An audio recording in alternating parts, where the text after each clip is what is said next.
ਦਰਸ਼ਕੋ break ਤੋਂ ਬਾਅਦ ਤੁਹਾਡਾ ਸਭ ਦਾ ਨਿੱਘਾ ਸਵਾਗਤ ਹੈ। ਸਿਆਸੀ ਇਸ਼ੂ ਤੋਂ ਬਾਅਦ ਹੁਣ ਅਸੀਂ ਆਪਣੇ ਦਰਸ਼ਕਾਂ ਦੇ ਜੋ ਫੇਸਬੁੱਕ ਮੈਸੇਜ ਨੇ, YouTube ਮੈਸੇਜ ਨੇ, ਜੋ ਲਿਖਤਾਂ ਨੇ ਉਹ ਸਾਂਝੀਆਂ ਕਰਨ ਜਾ ਰਹੇ ਹਾਂ। ਅਸੀਂ ਚਾਹਾਂਗੇ ਕਿ ਤੁਸੀਂ ਸਾਡੇ ਨਾਲ ਇਸੇ ਤਰ੍ਹਾਂ ਹੀ ਜੁੜੇ ਰਹੋ। ਲਿਖਣ ਲਈ ਤੁਹਾਡਾ ਬਹੁਤ ਬਹੁਤ ਸ਼ੁਕਰੀਆ। ਥੈਂਕ ਯੂ ਸੋ ਮਚ ਜੀ। ਡਾਕਟਰ ਸਾਹਿਬ ਕੀ ਕਹਿਣਾ ਚਾਹੋਗੇ? ਦੇਖੋ, ਸਾਨੂੰ ਸਾਡੇ ਬਹੁਤ ਸਾਰੇ ਵੀਰਾਂ ਦੀਆਂ ਭੈਣਾਂ ਦੀਆਂ ਲਿਖਤਾਂ ਔਰ hundreds ਤੋਂ thousands of comments ਹਰ ਸੈਗਮੈਂਟ ਦੇ ਥੱਲੇ ਜੇ ਕੁੱਲ ਮਿਲਾ ਕੇ ਹੁੰਦੇ ਨੇ 24 ਘੰਟਿਆਂ 'ਚ। Very nice. ਅਸੀਂ ਸਾਰਿਆਂ ਦਾ ਜਵਾਬ ਤੇ ਨਹੀਂ ਦੇ ਸਕਦੇ ਜੀ, ਲੇਕਿਨ ਜਿਹੜੇ ਸਾਨੂੰ ਸਾਡੀ ਆਈਡੀ ਤੇ sos@tv84.tv ਤੇ ਭੇਜਦੇ ਨੇ ਉਹਨਾਂ ਚੋਂ ਵੀ ਸਾਨੂੰ ਕੁਝ ਸਿਲੈਕਟ ਹੀ ਕਰਨੀਆਂ ਪੈਂਦੀਆਂ। ਸੋ ਸਾਡੀ ਇੱਕ ਤਾਂ ਇਹੀ ਤਾਕੀਦ ਹੈ ਕਿ ਵੀ ਜਿੰਨਾ ਤੁਸੀਂ ਬਰੀਫ ਰੱਖੋਗੇ ਅਸੀਂ ਤੁਹਾਡੇ ਐਪਰੀਸ਼ੀਏਸ਼ਨ ਦੇ ਲਫ਼ਜ਼ਾਂ ਨੂੰ ਐਡਮਾਇਰ ਕਰਦੇ ਹਾਂ, ਪਰ ਤੁਸੀਂ ਜ਼ਿਆਦਾ ਜਿਹੜਾ ਆਪਣਾ ਕੋਈ ਤੁਹਾਡਾ ਸਵਾਲ ਹੋਏ ਜਾਂ ਜਿਹੜਾ ਤੁਹਾਡਾ ਕੋਈ ਕਮੈਂਟ ਹੋਏ ਜਿਹਨੂੰ ਕਿ ਅਸੀਂ ਸਾਰਿਆਂ ਦੇ ਨਾਲ ਸਾਂਝਾ ਕਰ ਸਕੀਏ ਉਸ ਦੇ ਉੱਤੇ ਜ਼ਿਆਦਾ ਜ਼ੋਰ ਦਿਆ ਕਰੋ। ਔਰ ਕਈ ਵਾਰ ਉਹਨਾਂ ਦੇ ਵਿੱਚ ਹਲਕੇ ਫੁਲਕੇ ਅੰਦਾਜ਼ ਦੀ ਲਿਖਤ ਵੀ ਹੁੰਦੀ ਹੈ, ਹਿਊਮਰ ਵੀ ਇੱਕ ਪਾਰਟ ਹੈ, ਉਹ ਸਾਡੀ ਰੋਜ਼ਾਨਾ ਜ਼ਿੰਦਗੀ ਦਾ ਵੀ ਹੈ, ਪਬਲਿਕ ਲਾਈਫ 'ਚ ਵੀ ਹਿਊਮਰ ਦੇ ਨਾਲ ਕਈ ਵਾਰੀ ਜਿਹੜੀ ਗੱਲ ਇਸ ਲਈ ਜਿਹੜੇ ਕਾਰਟੂਨਿਸਟ ਹੁੰਦੇ ਨੇ ਉਹ ਸਭ ਤੋਂ ਸਮਾਰਟ ਹੁੰਦੇ ਨੇ। ਵਿਅੰਗ ਕਰਤਾ ਆਪਣੀ ਥਾਂ ਤੇ, ਪਰ ਜੋ ਕਾਰਟੂਨ ਵਾਲੇ ਕਹਿੰਦੇ ਨੇ ਉਹ ਪਿਕਚਰ ਨਾਲ ਕਹਿ ਦਿੰਦੇ ਨੇ। ਔਰ ਇਹ ਸਾਡੇ ਰੈਗੂਲਰ ਵਿਊਅਰ ਨੇ ਲਾਇਕ ਵਿਰਕ ਜੀ, ਉਹਨਾਂ ਨੇ ਲਿਖੀ ਭੇਜੀ ਹੈ, ਮੋਦੀ ਚੇਂਜਡ ਹਿਜ਼ ਨੇਮ, ਕਿ ਮੋਦੀ ਨੇ ਆਪਣਾ ਨਾਮ ਬਦਲ ਲਿਆ। ਅੱਜ ਕੱਲ੍ਹ ਹੁਣ ਇਹ ਕਹਿੰਦਾ ਨਾ ਵੀ ਸਾਰੇ ਚੌਕੀਦਾਰ ਲਿਖੋ। ਔਰ ਇੱਕ ਫੋਟੋ ਵੀ ਪਿੱਛੇ ਆਈ ਹੈ ਕਿ ਵੀ ਕੋਈ ਬਰਾਤੀ ਬਰਾਤ ਲੈ ਕੇ ਗਿਆ, ਉਹਦੇ ਵੀ ਉੱਥੇ ਜਾ ਕੇ ਦਾਜ ਦੂਜ ਮੰਗਿਆ ਤੇ ਉਹਨਾਂ ਦੇ ਸਹੁਰਿਆਂ ਨੇ ਦੂਜਿਆਂ ਨੂੰ ਕੁੱਟਣਾ ਸ਼ੁਰੂ ਕੀਤਾ। ਉਹਦੀ ਜਦੋਂ ਬਾਂਹ ਕੀਤੀ ਤਾਂ ਉੱਥੇ ਵੀ ਲਿਖਿਆ ਮੈਂ ਵੀ ਚੌਕੀਦਾਰ ਉਹਨਾਂ ਨੇ ਕਿਹਾ। ਔਰ ਮੋਦੀ ਨੇ ਆਪਣੇ ਟਵਿੱਟਰ ਅਕਾਊਂਟ ਵੀ ਅਮਿਤ ਸ਼ਾਹ ਉੱਥੇ ਇੱਕ ਡਰਾਮਾ ਕੀਤਾ ਔਰ ਦੂਜੇ ਪਾਸੇ ਜਿਹੜਾ ਚੱਲ ਰਿਹਾ ਹੈ ਕਿ ਚੌਕੀਦਾਰ ਚੋਰ ਹੈ, ਪਰ ਉਹ ਮੈਂ ਬਾਅਦ ਚ ਸੁਣਾਵਾਂਗਾ ਕਿ ਨੇਪਾਲ ਵਾਲਿਆਂ ਨੇ ਇਹਦੇ ਤੇ ਕੀ ਕਿਹਾ। ਲੇਕਿਨ ਪਹਿਲਾਂ ਲਾਇਕ ਵਿਰਕ ਜੀ ਦੀ ਗੱਲ, ਉਹਨਾਂ ਨੇ ਜਿਹੜਾ ਅਸਲਾਮ ਅਲੈਕਮ ਸਤਿ ਸ੍ਰੀ ਅਕਾਲ, ਫਿਰ ਉਹਨੇ ਕਿਹਾ ਜੀ congratulations on the success of referendum 2020 New York conference. I have seen all programs on my phone and awake late night here in UK. May Allah help you and all our Sikh brothers to achieve their destination Kharistan. Ameen. Very good. ਇਹ New York conference ਦਾ ਜ਼ਿਕਰ ਕਰ ਰਹੇ ਨੇ ਜਿਹੜੀ ਚੱਲੀ, ਔਰ ਉਹਨਾਂ ਨੇ ਕਿਹਾ ਵੀ ਲੇਟ ਆਵਰਸ ਤੱਕ ਜਾ ਕੇ ਉਹਨਾਂ ਨੇ ਦੇਖੀ ਔਰ ਉਹਨਾਂ ਨੇ ਸਾਨੂੰ ਖਾਲਿਸਤਾਨ ਦੀ ਪ੍ਰਾਪਤੀ ਦੇ ਲਈ ਜਿਹੜੀਆਂ ਨੇ ਸ਼ੁਭ ਕਾਮਨਾਵਾਂ ਦਿੱਤੀਆਂ ਨੇ। ਬਹੁਤ ਬਹੁਤ ਸ਼ੁਕਰੀਆ ਵਿਰਕ ਸਾਹਿਬ। Today this make me laugh when I have seen Mr. Modi changed his name after all the unsuccessful attempts to get vote, including attacks on Pakistan. ਕਿ ਵੀ ਇਹ ਗੱਲ ਨੇ ਕਹਿੰਦੇ ਮੈਨੂੰ ਜਿਹੜਾ ਹਸਾਦਤ ਹੈ ਕਿ ਮੋਦੀ ਜਿਹੜਾ ਕਿ ਉਹਨੇ ਸਾਰੇ ਹੀ ਤਰੀਕੇ ਵਰਤੇ ਔਰ ਪਾਕਿਸਤਾਨ ਦੇ ਨਾਲ ਛੇੜਖਾਨੀ ਦਾ ਵੀ, ਪਰ ਉਹਦੇ ਚੋਂ ਨਾਕਾਮਯਾਬ ਹੋਇਆ ਕਿਉਂਕਿ ਅਲਟੀਮੇਟਲੀ ਗੱਲ ਵੋਟਾਂ ਦੀ ਹੈ। Now he and his cabinet decided to change name. ਉਹਨਾਂ ਨੇ ਕਿਹਾ ਜੀ ਹੁਣ ਉਹਨਾਂ ਦੀ ਕੈਬਨਿਟ ਨੇ ਔਰ ਉਹਨੇ ਡਿਸਾਈਡ ਕੀਤਾ ਵੀ ਨਾਂ ਚੇਂਜ ਕਰਨਾ, ਚੌਕੀਦਾਰ ਨਰਿੰਦਰ ਮੋਦੀ ਔਨ ਟਵਿੱਟਰ। ਹੁਣ ਉਹਦਾ ਟਵਿੱਟਰ ਅਕਾਊਂਟ ਚੌਕੀਦਾਰ ਨਰਿੰਦਰ ਮੋਦੀ ਹੈ। I should not, but I tried to change Mirza Ghalib's poetry a little. I hope you and Mirza Ghalib fans forgive me on my attempt. ਹੁਣ ਗਾਲਿਬ ਜਿਹੜੇ ਨੇ ਉਰਦੂ ਦੀ ਸ਼ਾਨ, ਜਿਹੜੇ ਮੀਰ ਤਕੀ ਮੀਰ ਗਾਲਿਬ ਬਹੁਤ ਵੱਡੇ ਨਾਂ ਨੇ, ਉਹ ਉਹਨਾਂ ਸਾਰੇ ਬੀਤੀਆਂ ਸਦੀਆਂ ਦੇ। ਸੋ ਉਹਨਾਂ ਦਾ ਸ਼ੇਅਰ ਉਹਨਾਂ ਨੇ ਕੋਟ ਕੀਤਾ ਹੈ। ਔਰ ਮੈਂ ਵੀ ਅਕਸਰ ਆਪਣੀਆਂ ਜਿਹੜੀ ਪੰਜਾਬੀ ਲਿਖਤ ਹੁੰਦੀ ਹੈ ਉਹਦੇ 'ਚ ਮੈਂ ਤਾਂ ਇਹਨਾਂ ਨੇ ਪਹਿਲੇ ਤੋਂ ਹੀ ਪਹਿਲੀਆਂ ਲਾਈਨਾਂ ਵੀ ਦਿੱਤੀਆਂ ਨੇ, ਪਰ ਮੈਂ ਤਾਂ ਇਹਦੇ ਤੇ ਹੀ ਹੁੰਦਾ ਹੈ ਕਿ ਵੀ ਕਿਸ ਮੂੰਹ ਸੇ ਜਾਓਗੇ ਕਾਬਾ ਗਾਲਿਬ ਕਿ ਸ਼ਰਮ ਤੁਮਕੋ ਮਗਰ ਨਹੀਂ ਆਤੀ। ਸੋ ਇਹਨਾਂ ਨੇ ਪੂਰਾ ਸ਼ੇਅਰ ਦਿੱਤਾ ਹੈ, ਪਰ ਜਰਾ ਉਹ ਕਹਿੰਦੇ ਨੇ ਵੀ ਮਾਫ ਕਰ ਦੇਣਾ ਵੀ ਥੋੜਾ ਜਿਹਾ ਉਸ 'ਚ ਮਿਰਚ ਮਸਾਲਾ ਲਾਇਆ, ਪੰਜਾਬੀ ਤੜਕਾ ਲਾਇਆ। कोई उम्मीद भर नहीं आती, कोई सूरत नजर नहीं आती, कोई उम्मीद भर नहीं आती, कोई सूरत नजर नहीं आती। वोट मांगे किस मुंह से वोट मांगने किस मुंह से जाओगे मोदी, शर्म तुमको मगर नहीं आती। और बहुत बहुत शुक्रिया विर्क साहब। और जरा नेपाल दा कि भी ਕਿਸੇ ਨੇ ਕਾਲ ਕੀਤਾ ਅੰਮ੍ਰਿਤਸਰੋਂ, ਔਰ ਇਹ ਵੀ सोशल मीडिया ਦੀ तैसी जी कि जी हमको चौकीदार चाहिए। काठमांडू कॉल किया, वो कहता साहब हम चौकीदार नहीं भेजेंगे। वो कहता क्यों? अब तो भारत में सब चौकीदार को चोर बोलते हैं, हम यहाँ चोर नहीं बनने आएगा, हम चौकीदार नहीं भेजेगा। सो ये भी एक ह्यूमर है जिधर आए तुसी दसदे हो हुण, क्योंकि उस खिते च ज्यादा चौकीदार नेपाल दे गोरखे जिहड़े बड़े इतबारयोग लॉयल और उन्हां दे उत्ते इतबार किया जाता है, वो चौकीदार भी कह रहे ने ये चोर जिहड़ा चौकीदार बन गया, हुण ये साडा महकमा बदनाम करता। उन्होंने कहा नहीं साहब वहां तो सब चौकीदार को चोर बोलता है, हम नहीं आएगा। और मैं मैसेज एक होर जिहड़ा अरशाद सलीम जी ने सानू लिखिया, उन्हां दी ईमेल है, और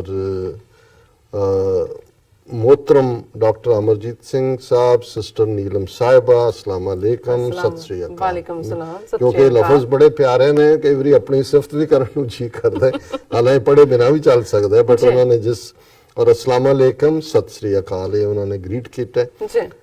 टीवी 84 से ताल्लुक पुलवामा वाकया के बाद 20 फरवरी को बना, लेकिन इसके बाद सच्चो सच के तमाम सेगमेंट रेगुलरली देखता हूँ। सो बहुत बहुत शुक्रिया सलीम जी। फिर उन्होंने लिखा है, मोहतरम मैं 40 साल मुल्तानी सराय की हूँ, नेशनल और इंटरनेशनल मीडिया पर्सन्स के मुतल्लिक थोड़ा बहुत जानकारी रखता हूँ, लेकिन आपको सुनकर आपकी शख्सियत से बहुत मुतासर हुआ हूँ। अल्फाज नहीं मिल रहे कि जिनसे आपकी शख्सियत को बयान कर सकूं और अपने दिल में चुप्पी जज्बात और रिस्पेक्ट को, अपने दिल में छुपे जज्बात और रिस्पेक्ट को जाहिर कर सकूं। बहुत बहुत शुक्रिया सलीम साहब, तुहाडी नवाजिश, ये तुहाडे लफज साडे लई ने। आप जिस फरसात से माजी और हाल को जोड़ते हो, वे दलील के साथ गुफ्तगू करते हैं, उससे आप अपने नजरिए के साथ इखलास झलकता हुआ नजर आता है। दुआ है कि खुदावंद करीम आपको उम्रे खिजर अता फरमाए, ताकि आप इसी तरह सच बयान करते हुए अपनी कौम और पूरी दुनिया की खिदमत करते रहें। आमीन। बहुत बहुत शुक्रिया सलीम साहब, तुहाडे लफज साडे लई टॉनिक ने, और ज़ाहिर है तुहाडे वर्गे प्यारे वीर ही साडा सरमाया ने, साडे तुसी असासे हो, और तुहाडे लफज ही सानू that they keep us going. फिर उन्होंने दिल्ली कमेटी के हवाले नाल, क्योंकि असीं एक सेगमेंट भी देते कीता सी, फिर उन्होंने कहा जब से ये खबर सुनी कि दिल्ली गुरुद्वारा प्रबंधक कमेटी पर बादली रेंटा सिखों ने आरएसएस की छतरी तले कब्जा कर लिया है, तो ये लफ्ज लिखने की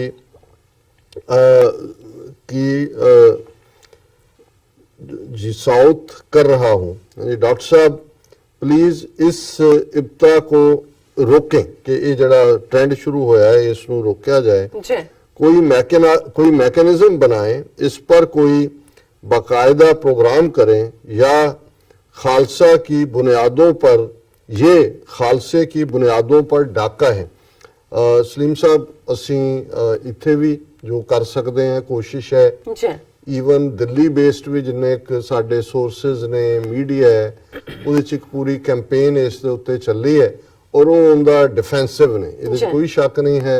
दुश्मन बात करे अनहोनी, वो तो अनहोनी कर रहे ने, पर सिखां दे विच अवेयरनेस भी है। ईवन जिहड़े बादल अकाली दल दे अपने ने, जिवें उन्हां दे विच किरणजोत कौर मैंबर SGPC, उन्हें TV 84 ते भी आके उन्हां दा इंटरव्यू है, और पब्लिकली भी उन्होंने कहा भी ये बीजेपी साडियां इंस्टीट्यूशनस ते कब्जा कर रहा है, जिवें दिल्ली दे विच कब्जा होया है। सो इस बारे क्वाइट अवेयरनेस ही तुसीं कर सकदे हो। फिर उन्होंने जिहड़ा क्या ये सबके दिए ये गुरु साहब के दिए नजरिए के बीज को उगने से पहले ही नकारा करने की साजिश है। आज यहूद की अश्कनाजी सिख भाइयों को मुस्लिम्स और सिख बरादरी के लिए बहुत मुश्किल वक्त सामने खड़ा है, जिसका शऊर हम दोनों कौमों में बहुत कम है। इस पर बहुत ज्यादा काम की ਜ਼ਰੂਰਤ ਹੈ। ਇਹਦੇ 'ਚ ਕੋਈ ਸ਼ੱਕ ਨਹੀਂ ਹੈ ਕਿ ਦੋਨੋਂ ਹੀ ਕੌਮਾਂ ਭਾਰਤ ਦੇ ਨਕਸ਼ੇ ਦੇ ਵਿੱਚ ਜਿਸ ਕਿਸਮ ਦਾ ਮਾਹੌਲ ਹੈ ਔਰ ਇਸਲਾਮ ਦੇ ਖਿਲਾਫ, ਮੁਸਲਮਾਨਾਂ ਦੇ ਖਿਲਾਫ ਦੁਨੀਆ ਭਰ 'ਚ ਇਹ ਜਿਹੜੀ ਨਿਓ ਨਾਜ਼ੀ ਔਰ ਇਹ ਜਿਹੜੀ ਆਈਡੀਓਲੋਜੀ ਹੈ ਔਰ क्रूसेडर थॉट ये लगा है। फिर उन्होंने कहा कि तहरीर बहुत लंबी हो गई है, आपका ज्यादा वक्त नहीं लूंगा, इंशाअल्लाह राब्ता रहेगा। खैर उमदेश अरशाद सलीम। ਅਰਸ਼ਾਦ ਸਾਹਿਬ ਬਹੁਤ ਬਹੁਤ ਸ਼ੁਕਰੀਆ, ਤੁਸੀਂ ਸਾਡੇ ਖੂਨ ਦੇ ਵਿੱਚ ਵਾਧੂ ਐਡਰਨਲਿਨ ਭਰ ਦਿੱਤੀ ਹੈ। ਬਿਲਕੁਲ ਡਾਕਟਰ ਸਾਹਿਬ, ਹੁਣ ਤੁਹਾਡੇ ਲਈ ਪੋਡੀਅਮ ਸਭ ਨੂੰ ਪਹਿਲਾਂ ਸਾਂਝੀ ਫਤਿਹ ਅਸੀਂ ਬੁਲਾਉਂਦੇ ਹਾਂ। ਵਾਹਿਗੁਰੂ ਜੀ ਕਾ ਖਾਲਸਾ, ਵਾਹਿਗੁਰੂ ਜੀ ਕੀ ਫਤਿਹ ਐਂਡ ਅਸਲਾਮ ਵਾਲੇਕਮ। ਐਸ ਸੁਰਿੰਦਰ ਜੀ ਸਾਨੂੰ ਲਿਖਦੇ ਨੇ, ਉਹਨਾਂ ਨੇ ਕੁਐਸਚਨ ਮਾਰਕ ਪਾ ਕੇ ਜਿੱਦਾਂ ਪਿੱਛੇ ਲਿਖਿਆ ਜਿਸ ਤਰ੍ਹਾਂ ਨਿਆਂ ਮਿਲ ਗਿਆ ਕੁਐਸਚਨ ਮਾਰਕ। NIA ਅਦਾਲਤ ਨੇ 12 ਸਾਲ ਪਹਿਲਾਂ ਵਾਪਰੀ ਸਮਝੌਤਾ ਐਕਸਪ੍ਰੈਸ ਘਟਨਾ ਦੇ 4 ਦੋਸ਼ੀਆਂ ਨੂੰ ਰਿਹਾ ਕਰ ਦਿੱਤਾ ਹੈ। ਇਸ ਤਰ੍ਹਾਂ ਸਾਡੀ ਨਿਆਂਪਾਲਿਕਾ ਨੇ ਹਰ ਵਾਰ ਦੀ ਤਰ੍ਹਾਂ ਇਹ ਸਿੱਧ ਕਰ ਦਿੱਤਾ ਹੈ ਉਹ ਪੱਖਪਾਤੀ ਫੈਸਲੇ ਕਰਦੀ ਹੈ। ਸਾਡੀ ਨਿਆਂ ਪ੍ਰਣਾਲੀ ਤੇ ਸਿਆਸਤਦਾਨ ਕਾਬਜ਼ ਹੋ ਚੁੱਕੇ ਹਨ। ਇਸ ਵਾਰਦਾਤ ਦੇ ਸਬੰਧ ਵਿੱਚ ਸਵਾਮੀ ਅਸੀਮਾਨੰਦ ਸਮੇਤ 4 ਦੋਸ਼ੀ ਗ੍ਰਿਫਤਾਰ ਕੀਤੇ ਗਏ ਸਨ। ਸਮਝੌਤਾ ਐਕਸਪ੍ਰੈਸ ਜਿਸ ਵਿੱਚ ਬਹੁਤ ਸਾਰੇ ਪਾਕਿਸਤਾਨੀ ਭਾਰਤੀ ਮੁਸਾਫਰ ਮਾਰੇ ਗਏ ਸਨ, ਉਦੋਂ 2 ਰੇਲ ਡੱਬਿਆਂ ਵਿੱਚ ਬੰਬ ਬਲਾਸਟ ਹੋਇਆ ਸੀ, ਜਿਸ ਨਾਲ ਰੇਲ ਡੱਬਿਆਂ ਵਿੱਚ ਅੱਗ ਲੱਗ ਗਈ ਸੀ। ਬਹੁਤੇ ਮੁਸਾਫਰ ਅੱਗ ਦੀ ਲਪੇਟ ਵਿੱਚ ਆਉਣ ਨਾਲ ਮਾਰੇ ਗਏ ਸਨ। ਸਾਡੀ ਨਿਆਂਪਾਲਿਕਾ ਜੇ ਚਾਹੇ ਕਿਸੇ ਕੇਸ ਨੂੰ ਜਿੰਨਾ ਮਰਜ਼ੀ ਲੰਮਾ ਲਟਕਾ ਸਕਦੀ ਹੈ।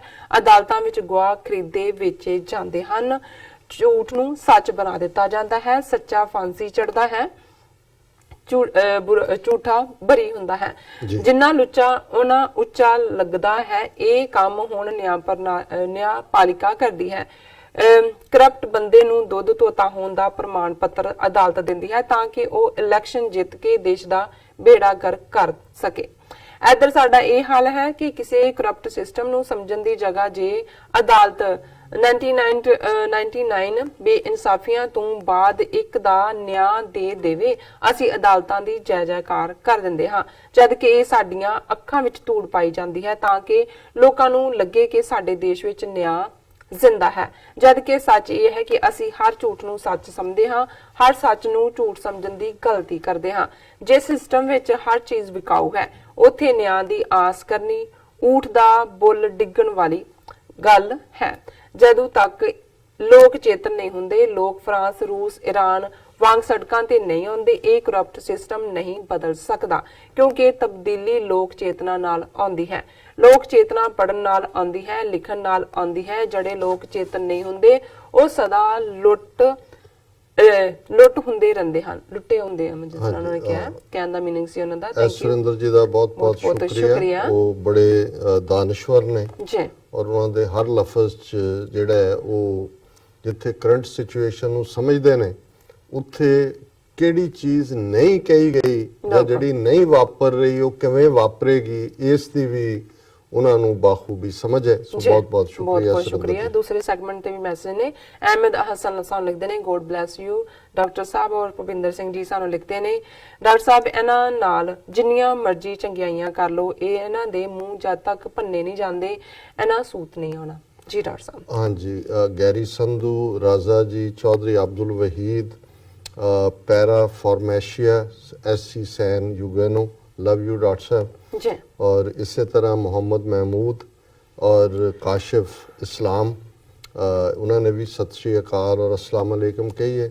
सुखी सिंह पुछते हैं कि प्रोग्राम का स्टार्ट टाइम चेंज होया, जे तां तुसीं फेसबुक नाल जां यूट्यूब नाल हुणे जुड़े हो फिर तो तुहानूं शायद लगे भी चेंज होया, पर काफ़ी वक्त हो गया, ਹੁਣ ਤਾਂ ਕਈ ਮਹੀਨੇ ਹੋ ਗਏ ਕਿਉਂਕਿ ਪ੍ਰੋਗਰਾਮ ਦਾ ਟਾਈਮ ਹੁਣ 1.5 ਘੰਟੇ ਹੈ। ਪਹਿਲਾਂ 8 ਤੋਂ 9 ਹੁੰਦਾ ਸੀ। ਸੋ ਜ਼ਾਹਰ ਹੈ ਈਸਟ ਕੋਸਟ ਨਿਊਯਾਰਕ ਟਾਈਮ 7:30 ਹੈ।